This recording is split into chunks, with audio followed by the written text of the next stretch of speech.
全体主義国家といえば、皆さんは中国や北朝鮮のような国々を思い浮かべるでしょう。しかし残念ながら、私たちと近い立場にありながら、今まさに全体主義国家に陥りつつある国があります。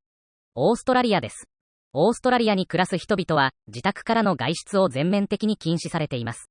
そうした規制に抗議することも禁じられ、言論の自由も制限されています。もともと自由を大事にしていたはずのオーストラリアが、全体主義に侵食されつつあるのです。自由を重んじ、パートナーシップを強化しようとしている日本やアメリカ、その他の国々は、オーストラリアの現状に注意すべきです。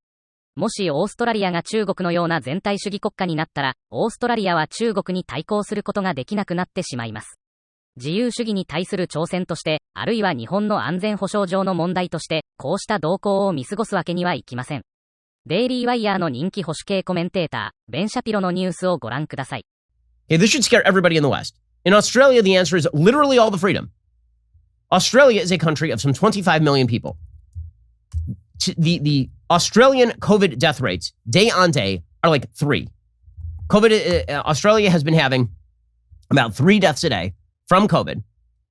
They are having 800, 900 cases of Delta because it turns out you cannot just shield yourself behind Fortress Ocean forever, which is what Australia tried to do. For a year, Australia basically made it that you could not travel into Australia.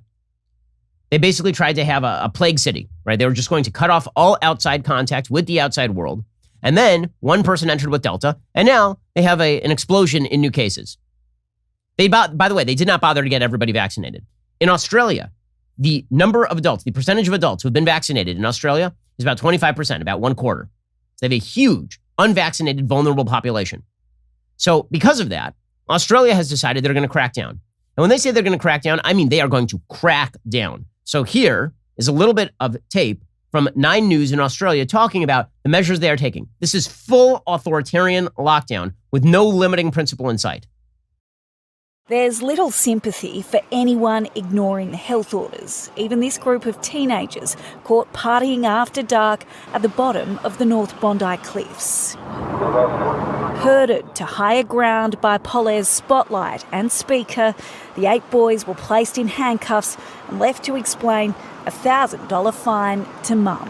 681 penalty infringement notices issued in the last 24 hours. More than 400 of those notices were again for people being outside of their home without a reasonable excuse. Okay, this is dystopian insanity. They've locked people in their homes in a country of 25 million people for 3 to 4 deaths a day. Okay, and they've locked them down. They're locking them down for weeks over there. They outlawed protest, by the way.